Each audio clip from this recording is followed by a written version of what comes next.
obviously met at Mount Isa, and then you went on from there. Maybe if you could tell our listeners a little bit more about what you did along your career, and a little bit about a few of the steps, and maybe what were key things for you during that time, or what was interesting to you to make that step, or... Space is limited at the top. So rather, it was always going to be a career that went broader rather than higher. And if there were opportunities to step up, they would present themselves. So for me, and I said this earlier along in our chat about responding to opportunities, from Mount Isa, where we met, and as I said, we'd come out, Vicky and I'd come out as immigrants from South Africa. From Mount Isa, 6 years there, the opportunity to go to the west, be a chief geologist on a gold mine. That was for just under a year. And then the opportunity to rejoin Anglo American and actually open up their exploration in Australia.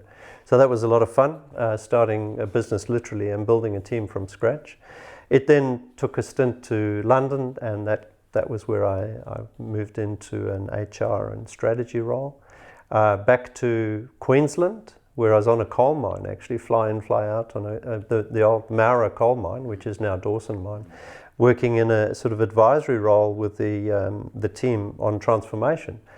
And then again from that into a global risk management role. And so you mentioned in the introduction being involved in safety and risk management. And that was a global program that was a lot of fun and a lot of travel, which I know will come through in when you speak to Vicky. She'll certainly have a lot to tell you about that. That's it. But from there, it was also circling back to an opportunity in London, back in head office.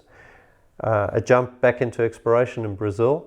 Then back to Australia, finished up with Anglo, and I had a bit of time out, and that was interesting because it's not something that people often talk about, but it's quite common in the industry that somewhere in your late 40s, early 50s, you're suddenly confronted with the fact that you might not have a job.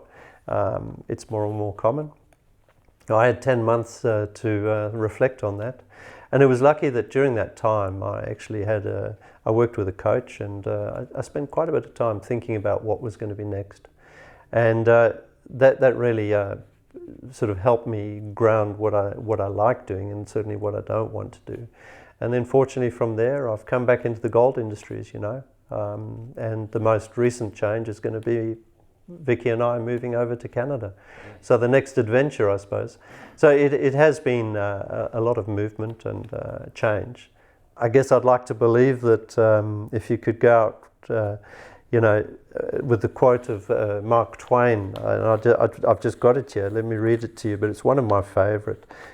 And he says, 20 years from now, you'll be more disappointed by the things that you didn't do than by the ones that you did do.